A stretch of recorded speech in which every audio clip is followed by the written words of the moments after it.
فَاسْأَلُوا أَهْلَ الذِّكْرِ إِن كُنتُمْ لَا تَعْلَمُونَ۔ صدق اللہ العظیم۔ پروردگار عالم نے قرآن عظیم میں اس آیت کو نازل فرمایا، فَاسْأَلُوا أَهْلَ الذِّكْرِ إِن كُنتُمْ لَا تَعْلَمُونَ۔ فَاسْأَلُوا أَهْلَ الذِّكْرِ یعنی قرآن پوری امت مسلمہ کو باضابطہ یہ دعوت دے رہا ہے کہ تم جو چیز نہیں جانتے ہو دین کے حوالے سے تو تم اہل ذکر سے پوچھو، علماء کرام سے پوچھو، مفتیان وقت سے پوچھو۔ قرآن نے اس طرح کا جو مفہوم ہے، اس طرح کی آیات ہیں، بہت ساری جگہوں پر الگ الگ موقع پر نازل کی گئیں، جن آیتوں میں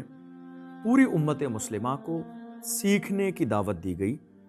معلوم کرنے کی دعوت دی گئی کہ اگر تم کوئی چیز نہیں جانتے ہو، تمہیں علم نہیں ہے، تمہیں تحقیق نہیں ہے، تم اس چیز کی حقیقت سے واقف نہیں ہو، اس کی کنڈیشن سے واقف نہیں ہو، تو تمہاری یہ ذمہ داری ہے کہ تم معلوم کرو، پہلے اس کی تحقیق کرو ان سے جو جانتے ہیں، جنہیں اللہ نے پہلے علم عطا فرمایا ہے۔ فَاسْأَلُوا أَهْلَ الذِّكْرِ إِن كُنتُمْ لَا تَعْلَمُونَ، اگر تم نہیں جانتے ہو۔ اگر ہم موجودہ دور میں دیکھیں، موجودہ دور کی صورتحال یہ ہے کہ ہم دین کے حوالے سے، مذہب اسلام کے حوالے سے صحیح جو ایک جانکاری ہے، جو ایک علم ہے، وہ ہمارے پاس نہیں ہے، اور ہم کہیں کسی کے پاس جانے کی کوشش بھی نہیں کرتے ہیں، سیکھنے کی کوشش بھی نہیں کرتے ہیں، بلکہ آج سوشل میڈیا کا دور جہاں یہ بہت اپنے آپ میں فائدے رکھتا ہے، وہیں اس کے بے شمار نقصانات بھی ہیں۔ اور نقصانات یہ ہیں کہ آج ہم میں سے بے شمار لوگ ایسے ہیں کہ جو سوشل میڈیا پر آنے والے بہت سے SMS کو انہوں نے دیکھا نہیں، اس کو پڑھا نہیں، اس کو سمجھا نہیں، اور انہوں نے فوراً اٹھایا، اس کو دوسرے کے پاس بھیج دیا، دوسرے تک پہنچانے کا وہ اس کو ثواب سمجھتے ہیں۔ لیکن ذرا غور تو کیجئے کہ جو بات آپ دوسرے تک پہنچانے کی کوشش کر رہے ہیں، اگر اس SMS میں، اس میسیج میں کوئی ایسی بات موجود ہے جو قرآن کے خلاف ہے، مذہب اسلام کے خلاف ہے، پیغمبر اعظم صلی اللہ علیہ وسلم کی شریعت کے خلاف ہے، تو ایسی صورت میں آپ قیامت کے دن کیا جواب دیں گے؟ یہ آپ کی ذمہ داری ہے کہ آپ لوگوں تک وہ پیغام پہنچائیے، آپ لوگوں تک وہ میسیج پہنچائیے جس کے بارے میں آپ کو صحیح علم ہو، صحیح جانکاری ہو، صحیح نالج ہو۔ اور اگر آپ کے پاس اس چیز کا صحیح علم نہیں ہے، اس چیز کے بارے میں تحقیق نہیں ہے، تو یہ آپ کی ذمہ داری ہے کہ ان لوگوں کی طرف رجوع کیجئے جو اس چیز کو جانتے ہیں، ان کے پاس جائیے، ان کے پاس بیٹھیے۔ اور موجودہ دور میں تو بہت سی آسانی کی صورتیں پیدا ہو گئی ہیں، ہم ان لوگوں سے فون کے ذریعے بھی رابطہ کر سکتے ہیں، سوشل میڈیا کے ذریعے بھی ہم اپنے علماء سے، مفتیان کرام سے رابطہ کر سکتے ہیں اور ان سے اس مسئلے کی یا اس بات کی تحقیق کر سکتے ہیں، بجائے اس کے کہ ہم بغیر تحقیق کے لوگوں تک پہنچانے کی کوشش کریں۔ تو قرآن نے ہمیں بے شمار موقعوں پر باضابطہ یہ دعوت دی، اور پوری امت مسلمہ کو دعوت دی کہ وہ زندگی کے اپنے اہم وقت میں سے، جو اللہ نے اسے وقت عطا فرمایا ہے، اس قیمتی وقت میں سے تھوڑا سا وقت نکالے اور وہ اللہ کے دین کو سیکھے، اس کو سمجھنے کی کوشش کرے۔ لیکن آج ہمارے پاس تمام چیزوں کو سیکھنے کے لیے وقت ہے، نہیں وقت ہے تو دین کو سیکھنے کے لیے وقت نہیں ہے، قرآن کو پڑھنے اور سمجھنے کے لیے ہمارے پاس وقت نہیں ہے۔ یہی وجہ ہے کہ آج اگر قرآن عظیم کے حوالے سے ہم سے بات کی جاتی ہے، ہم سے مطالبہ کیا جاتا ہے، تو ہمارے نوجوانوں کی زبان بالکل خاموش ہو جاتی ہے، ان کے پاس اس کا کوئی جواب نہیں ہوتا ہے۔ یہی وجہ ہے کہ بہت سے لوگوں کو لگاتار ٹارگیٹ کیا جاتا ہے کہ ان کے ایمان کو خراب کر دیا جائے، ان کے ایمان کو ہلانے کی کوشش کی جائے، ان کو ان کے دین کے حوالے سے شک میں ڈالنے کی کوشش کی جائے، اور ہمارے یہ نوجوان شک میں پڑ بھی جاتے ہیں۔ اس کی وجہ یہ ہے کہ چونکہ وہ قرآن پڑھتے نہیں ہیں، یا قرآن سمجھتے نہیں ہیں، یا قرآن پڑھتے ہیں لیکن قرآن کو کسی ایک پڑھے لکھے ذمہ دار عالم دین سے وہ سمجھنے کی کوشش نہیں کرتے، جو ضروریات دین ہیں ان کو سمجھنے کی کوشش نہیں کرتے، جو علامات دین ہیں ان کو سمجھنے کی کوشش نہیں کرتے، اور بس یہ ہے کہ وہ مختصر سی معلومات پر اپنی پوری زندگی گزار دیتے ہیں۔ نہیں، قرآن نے مختلف موقعوں پر ہمیں سیکھنے کا حکم دیا۔ پہلی وحی نازل ہوئی جس میں کہا گیا اقرأ، پڑھنے کے لیے کہا گیا پڑھیے، تو پہلی وحی جو نازل کی گئی اس میں پڑھنے کا مزاج دیا گیا، پڑھنے کی رغبت دلائی گئی، پڑھنے کے فائدے بیان کیے گئے۔ آج ہمارے نوجوانوں کے پاس الگ الگ موقع پر، الگ الگ جگہوں پر جانے کا وقت ہے، الگ الگ طرح کے لوگوں سے ملنے کا وقت ہے، الگ الگ زندگی کے مرحلے گزارنے کا وقت ہے۔ ان میں اپنی خواہش کے مطابق زندگی کے لمحات سے جو ہے ایک عجیب سا فائدہ اٹھانے کا ان کا اپنا شوق ہے، لیکن ایسی صورت میں آج ہمارے نوجوانوں کو یہ بالکل فکر نہیں ہے کہ وہ جو ہے اللہ اور اس کے رسول صلی اللہ علیہ وسلم سے جا محبت کا دعویٰ کرتے ہیں، وہاں وہ اس بات کو بھی سمجھنے کی کوشش کریں کہ پیغمبر اعظم صلی اللہ علیہ وسلم نے ان کے لیے کیا وصیت فرمائی ہے، میرے رسول نے ان کو کیا نصیحتیں فرمائی ہیں، اللہ کے محبوب صلی اللہ علیہ وسلم نے ان کے لیے کیا ایسے احکام صادر فرمائے ہیں کہ جو ان کی زندگی میں بھی اور مرنے کے بعد بھی کامیابی کے ضامن ہے۔ یہ سمجھنے کی ضرورت ہے۔ اس لیے آج ہماری یہ ذمہ داری ہے، یہ ہماری ذمہ داری ہے کہ ہم صرف سوشل میڈیا پر بھروسہ نہ کریں، صرف فیس بک ٹویٹر پر بھروسہ نہ کریں، بلکہ ہم اسلام کی جو اوریجنل معلومات ہے، جو بیسک چیزیں ہیں، ہم کوشش کریں، اپنا ذہن بنائیں، اپنا مزاج بنائیں کہ ہم ان کو سیکھیں گے۔ اور سیکھنے کی کنڈیشن یہ صرف نہیں ہوگی کہ ہم آج یوٹیوب کے ذریعے پورا دین اور اسلام سیکھ لیں گے۔ آج ایک بہت بڑا طبقہ گمراہی کی طرف جاتا ہوا نظر آتا ہے، اور اس کی وجہ یہ ہے کہ انہوں نے یوٹیوب کی ساری ویڈیو کو ٹوٹل صحیح سمجھ لیا، ان کو سنا، ان کو سمجھا اور ان پر یقین کر لیا، حالانکہ ہم یہ بات جانتے ہی نہیں ہیں کہ یوٹیوب پر بیان کرنے والا وہ شخص کون ہے، کہاں کا ہے، کیسا ہے، اس کے عقائد کیا ہیں، اس کے نظریات کیا ہیں، اس کے معاملات کیا ہیں۔ تو اس لیے ہم ساری باتوں پر جو یقین ہے وہ یوٹیوب کی ویڈیو کی بنیاد پر نہ رکھیں، بلکہ ہم اپنا دین اسلام اوریجنل انداز میں اپنے علماء اکرام کی طرف رہنمائی کریں۔ آپ جہاں بھی رہتے ہیں، جس شہر میں رہتے ہیں، جس علاقے میں رہتے ہیں، جس محلے میں رہتے ہیں، یہ آپ کی ذمہ داری ہے کہ آپ اپنے علاقے کے علماء اکرام سے ضرور رابطہ رکھیں۔ آپ جس شہر میں رہتے ہیں، جس محلے میں رہتے ہیں، آپ اپنے علماء اکرام سے ضرور رابطہ کریں، ضرور رابطہ رکھیں، سلام کلام رکھیں، فون پر رابطہ رکھیں، تاکہ آپ کو زندگی کے کسی مرحلے میں جب شرعی کسی مسئلے میں رہنمائی کی ضرورت ہو تو بلا جھجک آپ یا تو علماء کرام کے پاس جا سکیں، یا پھر اگر علماء کرام کے پاس آپ نہیں پہنچتے تو پھر کم سے کم فون کے ذریعے آپ علماء کرام کی نگرانی میں ان مسائل کو حل کرا سکیں۔ یہ آپ کی ذمہ داری ہے، اور یہ مزاج بنائیے۔ آپ ہفتے میں 1 سے 2 دن کی چھٹی کرتے ہیں، وہ چھٹی کا جو آپ کا ایک دن ہوتا ہے وہ اپنے جسم کو آرام دینے کے لیے، چھٹی کا جو دن ہوتا ہے اپنے وجود کو سکون دینے کے لیے، اپنے دل کو خوش کرنے کے لیے، لیکن یاد رکھیے ہمیں مرنا بھی ہے، ہمیں مرنا بھی ہے، اس دنیا سے جانا بھی ہے۔ جس طرح ہمارے جسم کو دنیا کی لذتوں کی بنیاد پر سکون میسر آتا ہے، دنیا کی ہمیں لذتیں ملتی ہیں تو ہمیں بڑا اچھا لگتا ہے، بالکل اسی انداز میں ہمیں روح کی غذا کی بھی ضرورت ہے۔ اور روح کی غذا آپ کو کیسے ملے گی؟ آپ ان علماء کے قریب جائیے، ان مفتیان اکرام کے قریب جائیے، ان ائمہ حضرات کے قریب جائیے، ان کے پاس بیٹھیے، تھوڑا سا وقت دیجیے، سلام کلام کیجیے، ادب کے دائرے میں طالب علم کی حیثیت سے آپ بیٹھ کر یہ کوشش کریں کہ آپ ان کے پاس سے کچھ سیکھیں، کچھ حاصل کر کے لائیں۔ ایک عالم کی صحبت، ایک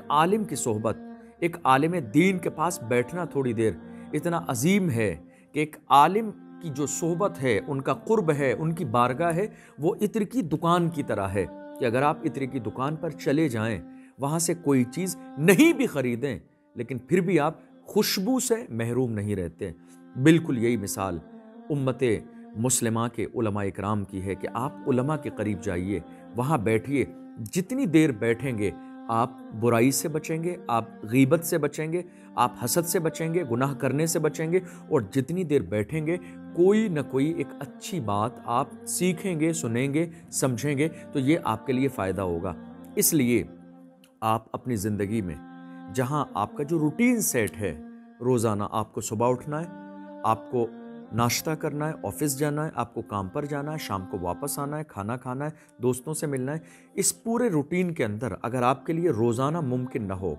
ہر دن ممکن نہ ہو، دوسرے دن ممکن نہ ہو، تو کم سے کم یہ مزاج بنائیے کہ ہفتے میں ایک بار بھلے ہی 1 گھنٹے کا وقت آپ جہاں بھی رہتے ہیں، جس شہر میں رہتے ہیں، جس علاقے میں رہتے ہیں، 1 گھنٹے کا وقت ہفتے میں ضرور نکالیے ایک عالم دین کے قریب جانے کے لیے۔ آپ اپنے محلے کے یا اپنے شہر کے جہاں آپ کے لیے مناسب ہو، جہاں آپ کا دل مطمئن ہو، جہاں آپ کا ارادہ ہو، وہاں جائیے، اس عالم کے پاس بیٹھیے اور بہت چھوٹی چھوٹی بیسک چیزیں جن کا صحیح علم نہیں ہے آپ کے پاس، ان چھوٹی سے چھوٹی چیزوں کو سمجھنے کی کوشش کیجیے، چونکہ یہ آپ کی دینی ذمہ داری ہے۔ مرنے کے بعد آپ سے سوال کیا جائے گا، کیوں نہیں جانتے ہیں آپ نماز؟ یہ آپ کی کمی ہے۔ آپ روزوں کی حقیقت کیوں نہیں جانتے ہیں؟ یہ آپ کی کمی ہے۔ آپ زکوٰۃ کی شرعی حیثیت کیوں نہیں جانتے ہیں؟ یہ آپ کی کمی ہے۔ ماں باپ کا جو مقام و مرتبہ اللہ اور اس کے رسول نے بیان فرمایا، آپ کیوں نہیں جانتے ہیں؟ یہ آپ کی کمی ہے۔ ایک شوہر بیوی کے حقوق کیوں نہیں جانتا ہے؟ یہ اس شوہر کی کمی ہے۔ ایک بیوی شوہر کے حقوق کیوں نہیں جانتی ہے؟ یہ بیوی کی کمی ہے۔ ایک انسان اپنے پڑوسی کے حقوق کیوں نہیں جانتا ہے؟ یہ اس شخص کی کمی ہے، چونکہ اس نے سیکھا نہیں، وہ قریب نہیں گیا۔ آج وہ نماز کے بارے میں نہیں جانتا ہے، روزے کے بارے میں نہیں جانتا ہے، دین کے بارے میں نہیں جانتا ہے، اسلام کے بارے میں نہیں جانتا ہے، قرآن کی عظمتوں کے بارے میں نہیں جانتا ہے، زندگی گزارنے کا طریقہ جو ہمارے رسول نے ہمیں سکھایا ہے صلی اللہ علیہ وسلم، جو سکھایا ہے ہمیں ہمارے رسول نے، وہ طریقہ اسے معلوم نہیں ہے۔ تو یہ کمی آپ کی ہے۔ آپ نے دنیا ہی کی زندگی کو سب کچھ سمجھ لیا ہے، مگر یاد رکھیے یہ دنیا تو بہت مختصر ہے، بالکل زندگی کا سفر ایک پلک جھپکنے کی طرح ہے۔ کسی نے کہا تھا آگاہ اپنی موت سے کوئی بشر نہیں، سامان 100 برس کا ہے، پل کی خبر نہیں۔ اس لیے یہ عزم مصمم کر لیجئے زندگی میں یہ عہد کر لیجئے کہ ہم علماء اکرام سے رابطہ رکھیں گے۔ یہ علماء ہمارے لیڈر ہیں، یہ علماء ہمارے سرپرست ہیں، یہ علماء ہمارے قائد ہیں۔ ہمیں ان کی قیادت میں رہنا ہے، ہمیں ان کی سرپرستی میں رہنا ہے، ہمیں ان کی لیڈرشپ کو دل سے تسلیم کرنا ہے، اس لیے کہ یہ جب بھی بیان کرتے ہیں اپنے باپ دادا کا فرمان نہیں سناتے ہیں، رسول پاک صلی اللہ علیہ وسلم کا فرمان سناتے ہیں۔ اس لیے یہ آپ کی ذمہ داری ہے کہ آپ غلط جو انفارمیشن ہے جو آپ تک پہنچتی ہے، آپ اس کو خود بھی قبول کر لیتے ہیں اور دوسروں تک بھی پہنچانے کی کوشش کرتے ہیں۔ ہرگز ایسا نہ کریں، کیونکہ اللہ کے رسول صلی اللہ علیہ وسلم نے فرمایا من کذب علی متعمدا فلیتبوأ مقعدہ من النار،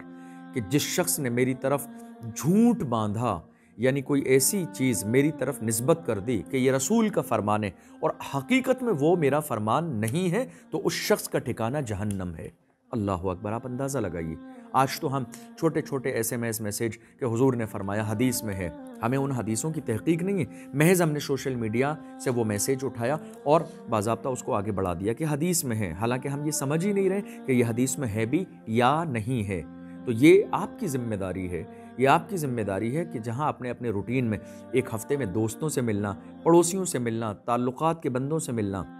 یا آپ کے جو فرینڈ سرکل کے لوگ ہیں ان سے ملنا آپ نے اپنی زندگی کے روٹین میں شامل کر لیا ہے، بالکل اسی انداز میں روزانہ نہیں، 2 دن بعد نہیں، 4 دن بعد نہیں، تو کم سے کم ہفتے میں 1 دن 1 گھنٹے کا وقت ضرور ایسا نکالیے کہ آپ علماء کے قریب جائیں، بیٹھیے وہاں جا کر، بیٹھیے ان سے پوچھیے تاریخ کیا ہے آپ کی، آپ اپنی تاریخ پوچھیے، اسلام کی تاریخ پوچھیے، آپ صحابہ اکرام کی تاریخ پوچھیے، اولیاء اکرام کی تاریخ سمجھنے کی کوشش کیجیے، انبیاء اکرام کی زندگی کو پڑھنے کی کوشش کیجیے، ان انبیاء اکرام کی زندگی کو پڑھیے جن کی قوموں پر عذاب نازل ہوا، اور یہ جاننے کی کوشش کیجیے کہ آخر ان قوموں پر عذاب نازل کیوں ہوا، تاکہ جب آپ یہ جان لیں گے کہ ان کا گناہ کیا تھا تو مجھے یقین ہے کہ آپ ان گناہوں سے بچیں گے۔ تو آپ جانیے، علماء کے پاس جانے کے بعد آپ یہ جانیں گے صحابہ کی زندگی کیسی تھی، ان کا اخلاق کیسا تھا، کردار کیسا تھا، سونا جاگنا کیسا تھا، ان کا تجارت کرنے کا انداز کیا تھا،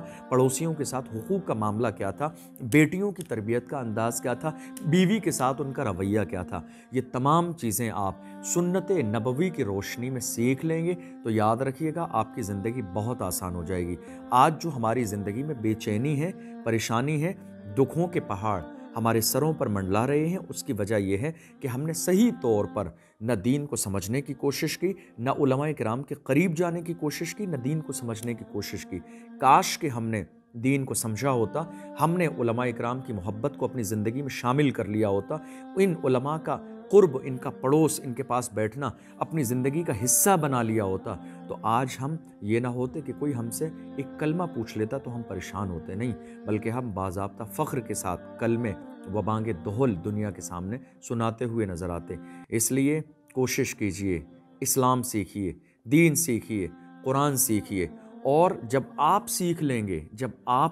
گے تو اس کا سب سے بڑا فائدہ یہ ہوگا کہ آپ اپنی آنے والی نسل کو دیندار بنا سکیں گے۔ اس کا سب سے بڑا فائدہ یہ ہوگا کہ آپ اپنی بیٹیوں کو حجاب دے سکیں گے، بیٹیوں کی صحیح تربیت کر سکیں گے، بیٹوں کو رسول پاک کی سیرت بتا سکیں گے، رسول کا اخلاق بتا سکیں گے، میرے رسول کا کردار بتا سکیں گے۔ ہر ماں اپنی بیٹی کو کنیز فاطمہ صحیح طور پر بنانے کی ہر ممکن کوشش کر سکے گی جب کہ آپ علماء اکرام کی زبان سے دین سیکھیں گے، قرآن سیکھیں گے۔ اس لیے اپنے آپ کی اصلاح کرنے کی کوشش کیجیے، اور یاد رکھیے اصلاح جب آپ کی جائے، آپ غلطی پر ہوں، بجائے اس کے کہ آپ تکبر کریں، آپ غرور کریں، آپ ایٹیٹیوڈ اختیار کریں، نہیں، بلکہ اس سے بہتر طریقہ یہ ہے کہ آپ اسے قبول کرنے کا مزاج پیدا کیجئے، اور باضابطہ جو چیزیں آپ کو معلوم ہے، چاہے وہ نماز کے حوالے سے ہو، وہ دین کے حوالے سے ہو، اسلام کے حوالے سے ہو، جو چیزیں آپ کو پتہ ہیں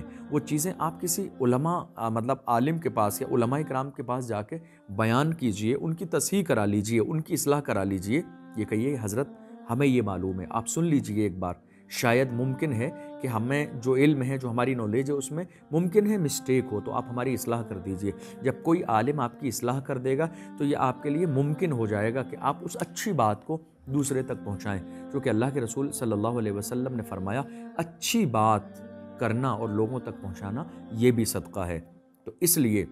یہ کوشش کیجئے کہ علماء سے آپ کو دوری نہیں بنانی ہے، عالموں سے دور نہیں جانا ہے، عالموں سے رشتہ توڑ کے نہیں رکھنا ہے، بلکہ دنیا اور آخرت میں بہتر اور عزت والی زندگی گزارنے کے لیے ہمیں علماء کے قریب جانا ہے، ان کے پاس بیٹھنا ہے، ان سے دین سیکھنا ہے، ان سے تاریخ سیکھنا ہے، اپنے بزرگوں کا مشن سیکھنا ہے، ہمیں ان سے اخلاق سیکھنا ہے، تواضع سیکھنی ہے، محبت سیکھنی ہے، ایک دوسرے کا احترام سیکھنا ہے، ہمیں ان سے حسد اور کینے کا جو علاج ہے وہ سیکھنا ہے، برائی کا علاج سیکھنا ہے، تکبر سے ہم کیسے بچیں یہ علاج سیکھنا ہے۔ یہ تمام چیزیں اسی وقت حاصل ہوں گی جب آپ اپنی زندگی کے روٹین میں ایک عالم سے ملنا جو ہے شامل کر لیں گے، ان کے قریب جائیں گے، بیٹھیں گے، سیکھیں گے، تو مجھے یقین ہے کہ انشاءاللہ آپ کی زندگی میں انقلاب آئے گا، آپ کی زندگی میں نکھار پیدا ہوگا، آپ کی زندگی میں خوشیاں شامل ہو جائیں گی، چونکہ آپ اپنی زندگی کو اللہ کے محبوب صلی اللہ علیہ وسلم کے مشن کے مطابق گزاریں گے۔ تو اس لیے کوشش کیجئے